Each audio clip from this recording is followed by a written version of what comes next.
في إقامة الصلاة وشروطها وأركانها وأوقاتها.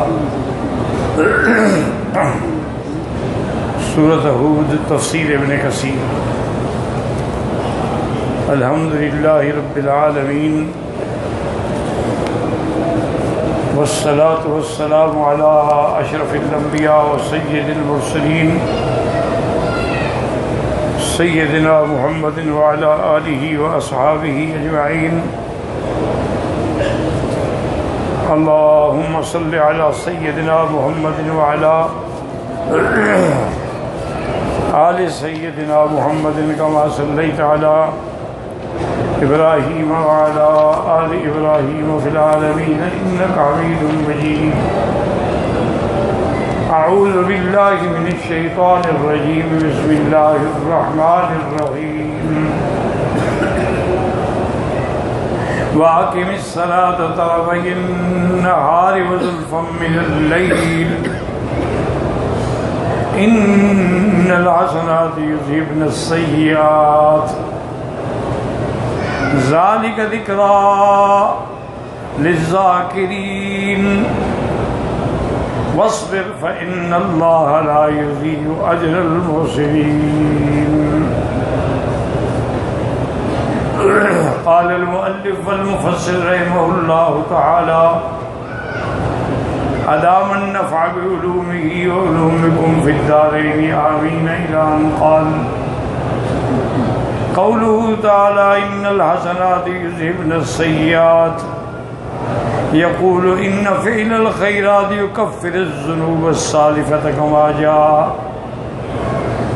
جاء في الحديث الذي رواه الإمام أحمد وأهل السنن رحمهم الله عليهم من أن أمير المؤمنين علي بن أبي طالب رضي الله تعالى عنه قال كنت إذا سمعت من رسول الله صلى الله عليه وسلم حديثا نفعني الله بما شاء أن ينفعني منه وإذا حدثني عنه أحد استحلفته فإذا حلف في صدقه إذا حلف لي صدقته.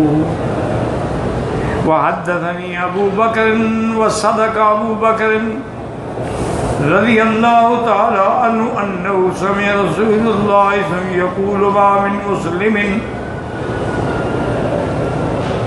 يذنب ذنبا فيتوضأ ويصلي ركعتين إلا غفر له.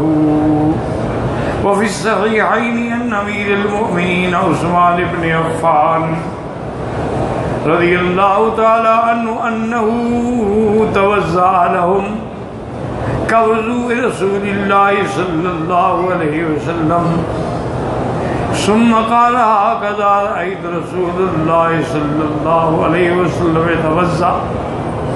وقال من توضأ وضوئي هذا ثم صلى ركعتين لا يحدث فيهما نفسه غفر له ما تقدم من ذنبه.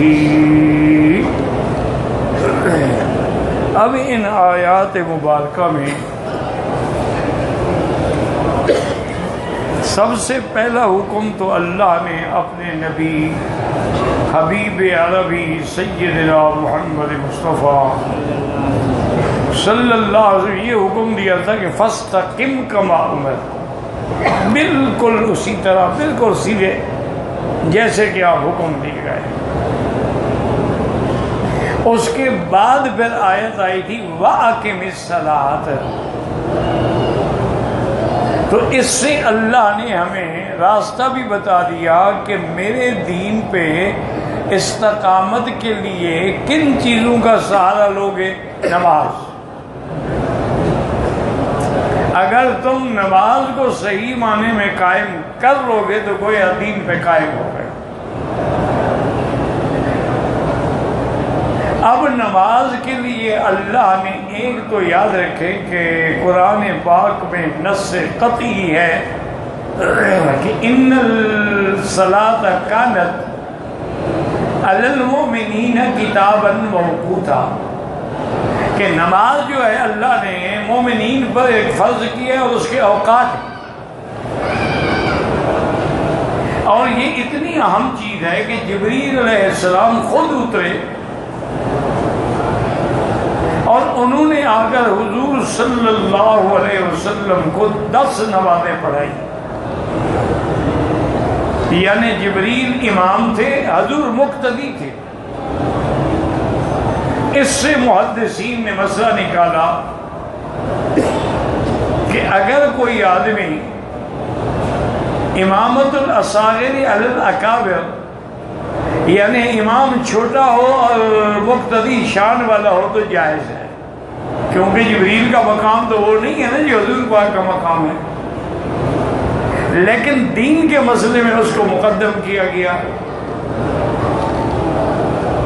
اسی طرح روایات میں آتا ہے کہ تعلیم الاکابر علی الاصاغر، کہ کبھی بڑے بڑے لوگ جو ہیں وہ بھی چھوٹوں سے پڑھتے ہیں، اور یہ عیب نہیں ہے، یہ دین ہے.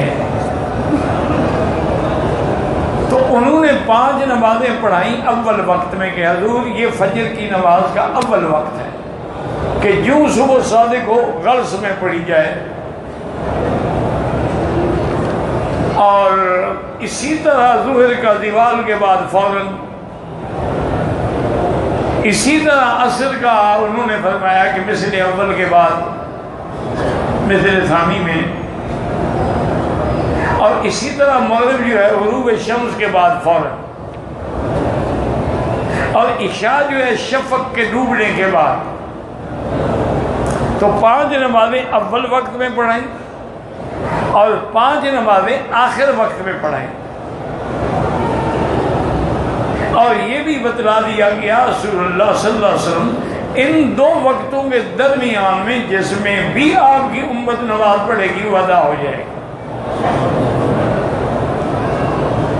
اسی لیے بعض لوگ جو ہیں، بعض ائمہ جو ہیں، جیسے یہاں سعودی عرب میں حجاز میں حنابلہ کی فقہ امام احمد بن حنبل کی ہے، تو یہ لوگ اول وقت میں نماز پڑھتے ہیں، اور احناف کے نزدیک آخر وقت میں نماز پڑھنا افضل ہے. لیکن دونوں حدیث میں چونکہ ثابت ہیں لہذا کسی پر اعتراض کرنے کا کوئی حق نہیں. جو اول وقت میں پڑھتے ہیں ان کا مقصد یہ ہوتا ہے کہ اہم فرض ہے، خدا نخواستہ موت آ جائے تو ہم تو نماز سے رہ جائیں گے نا.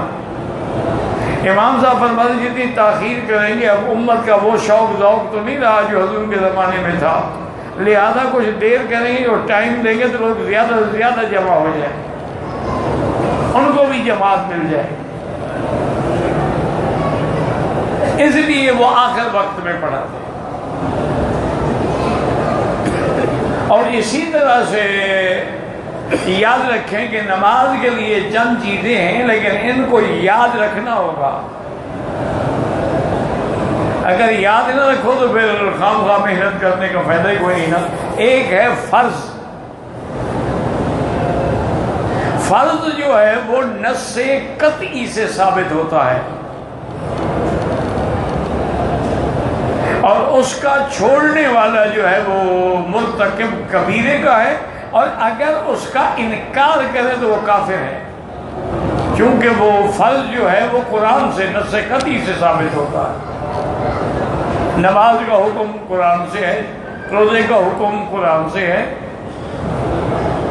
حج کا حکم قرآن سے ہے. تو ایک ہوا فرض. فرض ہمیشہ نص سے قطعی سے ثابت ہوتا ہے، اور ایک فرض کے بعد ہے واجب. واجب جو ہے وہ قطعی سے نص قطعی سے تو نہیں ہوتا، ظنی سے ثابت ہوتا ہے، لیکن اس کا منکر جو ہے وہ بھی فاسق و فاجر ہوگا، کافر نہیں ہوگا. فرض کا منکر کافر ہوگا، واجب کا منکر فاسق و فاجر تو ہوگا لیکن کافر نہیں ہوگا، چونکہ ثابت ہی ظنی طریقے سے ہے. اور امام احمد بن حنبل رحمۃ اللہ علیہ کے نزدیک، ان کے نزدیک یہ تقسیم ہے نہیں، ان کے نزدیک فرض اور سنت بس. ان کے نزدیک یہ ہے کہ یا فرض ہے یا سنت ہے. یہ ترتیب جو ہے امام ابو حنیفہ رحمۃ اللہ علیہ کی فقہ میں ہے کہ پہلے فرض ہے، پھر واجب ہے، پھر سنت ہے. اور فرض جو ہے یاد رکھیں پھر دو قسم ہیں. ایک فرض عین ہے اور ایک فرض کفایہ ہے. فرض عین کا کیا معنی ہے کہ ہر بندے کو خود پڑھنا ہے، جیسے نماز فرض ہے. یہ نہیں ہے کہ میری طرف سے تم نماز پڑھ لو. اور ایک فرض کفایہ ہے کہ اگر کچھ بندوں نے بھی پڑھ لیا تو سب گناہ سے بچ جائیں گے، جیسے نماز جنازہ ہے. یہ فرض ہے کفایہ.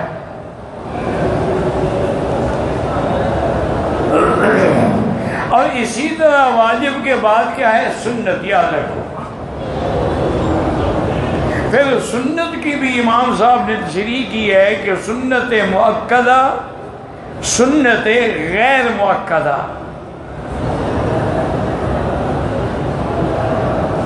اور سنت کیا ہوتا ہے کہ جو چیز حضور کے قول سے یا فعل سے یا تقریر سے ثابت ہو. یاد رکھو سنت کس کو کہتے ہیں؟ یا تو حضور کا قول ہو، حضور نے فرمایا ہو، یا حضور نے خود عمل کیا ہو، وہ بھی سنت ہے. اور ایک ہوتی ہے سنت جس کو تقریری کہتے ہیں کہ حضور نے خود تو نہیں کیا لیکن آپ کے سامنے کیا گیا تو آپ نے منع نہیں کیا، تو وہ بھی سنت ہے. تو سنت قولی بھی ہوتی ہے، فعلی بھی ہوتی ہے، تقریری بھی ہوتی ہے. اور اسی طرح یاد رکھیں کہ بعض ائمہ کے نزدیک تو فعلی سنت افضل ہے. جیسے آج کل آپ الحمدللہ اللہ کی رحمت سے مکہ میں ہیں تو امام شافعی رحمۃ اللہ علیہ کے نزدیک اگر جیرانہ سے عمرہ کیا جائے تو افضل ہے، کیونکہ وہ فعل رسول ہے. حضور پاک نے غزوہ حنین کے موقع پر جب موقع ملا تو رات میں آ کر جیرانہ سے عمرہ کیا، پھر رات میں ہی واپس تشریف لے گئے. تو اس لیے امام صاحب فرماتے ہیں کہ بھئی یہ فعل رسول ہے، حضور نے خود کیا ہے، لہذا وہ افضل ہے. امام ابو حنیفہ فرماتے ہیں کہ نہیں، مسجد عائشہ سے عمرہ افضل ہے. ان کی دلیل کیا؟ وہ کہتے ہیں حضرت فعل جو ہے وہ تو کبھی کبھی جواز کے لیے بھی ہوتا ہے، افضل تو قول ہوتا ہے جس کے اندر کوئی دوسری تعویل ہو ہی نہیں سکتی. اب مثلا حضور پاک نے کھڑے ہو کر پیشاب فرمایا، بخاری شریف کی حدیث ہے، تو یہ فعل رسول تو ہے لیکن سنت تو نہیں ہے کہ ہم کھڑے ہو کے پیشاب کریں. تو فعل جو ہے وہ کبھی کبھی جواز کے لیے ہوتا ہے کہ حضور نے بیماری سے یا امت کے لیے مشکل حل کرنے کے لیے ایک دفعہ کھڑے ہو کے پیشاب کر لیا کہ اگر امت کو ایسی مشکل پیش آ جائے تو جائز ہے.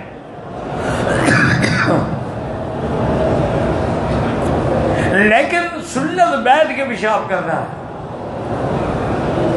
تو اس لیے امام صاحب فرماتے ہیں اللہ کے بندے، بی بی عائشہ کی مسجد سے حضور کا قول ہے، حضور کا فرمان ہے. وہ تو اگر اتفاق سے آپ جیرانہ نہ ہوتے تو عمرہ بھی نہ کرتے.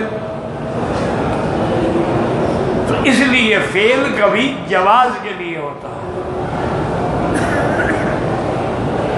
اور اسی لیے یاد رکھیں کہ حدیث مبارک مثلا حدیث صحیح بھی ہوتی ہے اور حدیث موضوع بھی ہوتی ہے.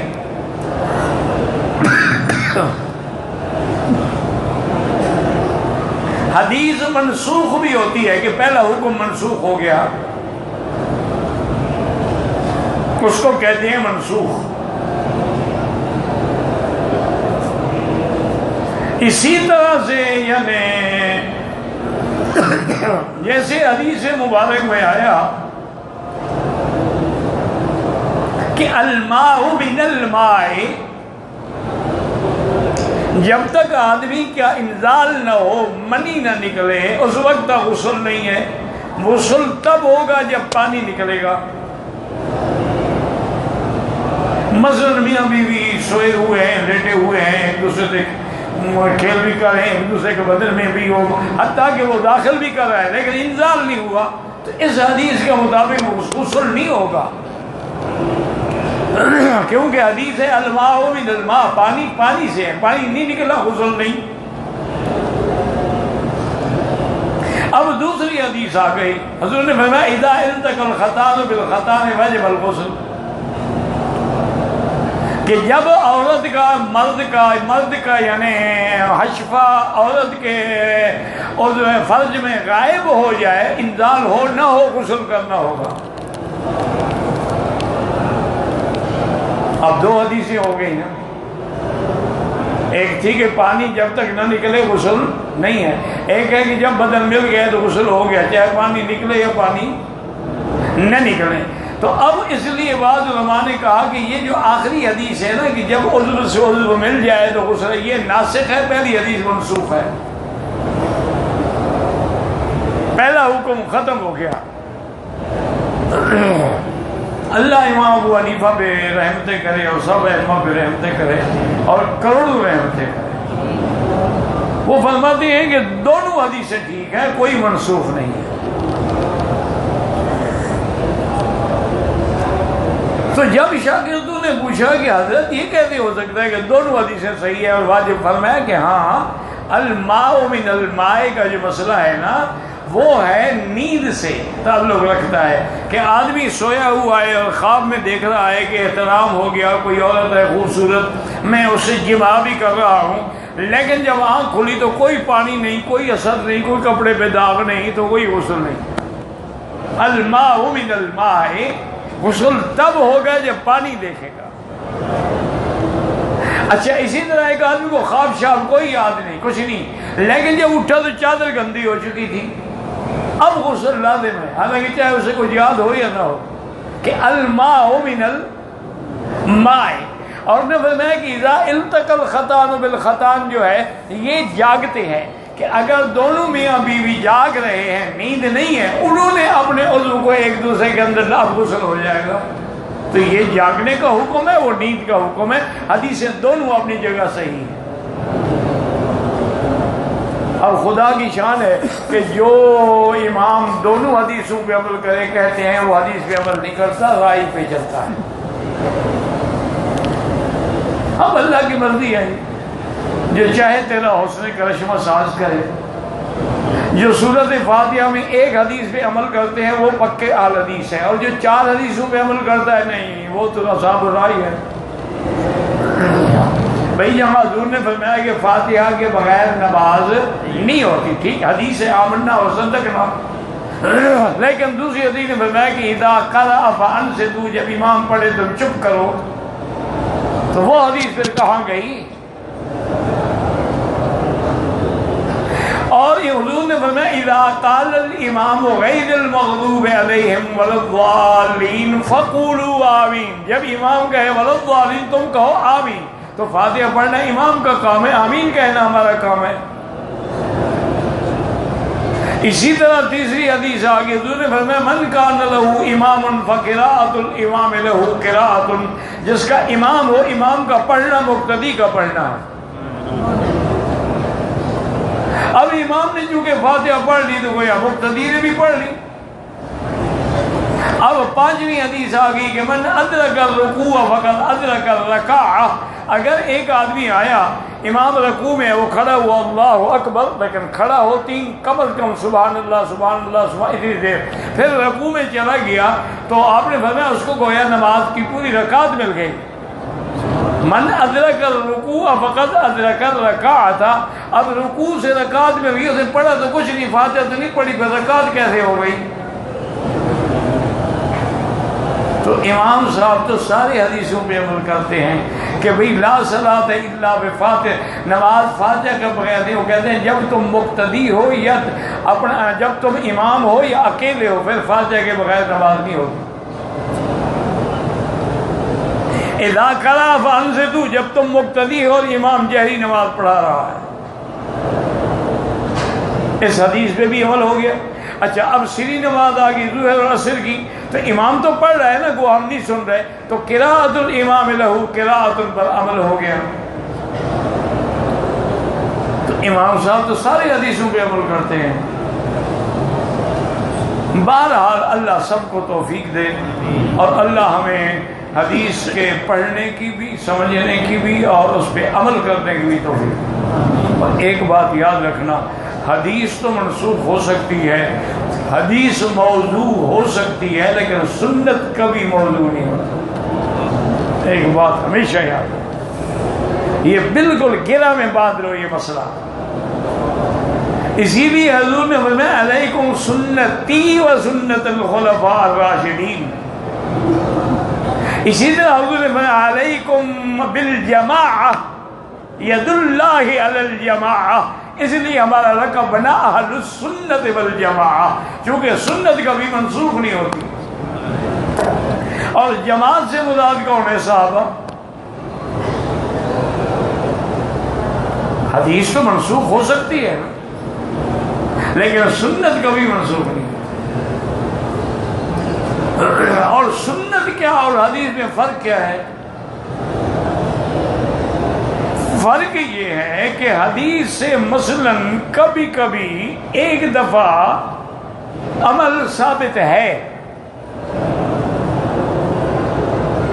جیسے کہ عبداللہ ابن زبیر نے آ کر بی بی عائشہ صدیقہ سے پوچھا، آپ کے بھانجے تھے نا، تو بڑا قریبی تعلق تھا نا، بی بی اسماء کے بیٹے تھے، بہن کے بیٹے تھے. انہوں نے پوچھا کہ اماں جان، صحابہ میں ایک مسئلے کے اندر بڑا اختلاف ہے کہ کیا وضو کے بعد اگر آدمی کا ہاتھ عورت کو لگ جائے وضو ٹوٹ جاتا ہے یا نہیں ٹوٹتا؟ اس میں اختلاف ہے. اس لیے آپ نے دیکھا نا انڈونیشیا کی جتنی عورتیں ہیں بیچاری، یہ سب دستانے پہنے ہوتی ہیں، کیونکہ امام شافعی کے نزدیک عورت کا ہاتھ مرد کو لگ جائے، مرد کا عورت کو وضو ٹوٹ جاتا ہے. اس لیے وہ بیچاری کپڑے لپیٹ کے رکھتی ہیں کہ کہیں ہاتھ نہ لگ جائے. امام ابو حنیفہ رحمۃ اللہ علیہ کے نزدیک نہیں ٹوٹتا. اس کا معنی یہ نہیں کہ لوگوں کی عورتوں کو ہاتھ لگاؤ. ہاں کہو یہ مکی صاحب نے کہا تو بڑا پکا ہے، نہیں ٹوٹتا. یہ خود بھی تو سمجھتے، کوئی میری باتوں کو خود بھی اپنے عقل لڑاتے ہیں. اب جناب عبداللہ، دین میں کوئی شرم نہیں ہوتا. اب مصیبت یہ ہے کہ ہمیں دین میں تو شرم ہے اور بے دینی میں کوئی شرم نہیں.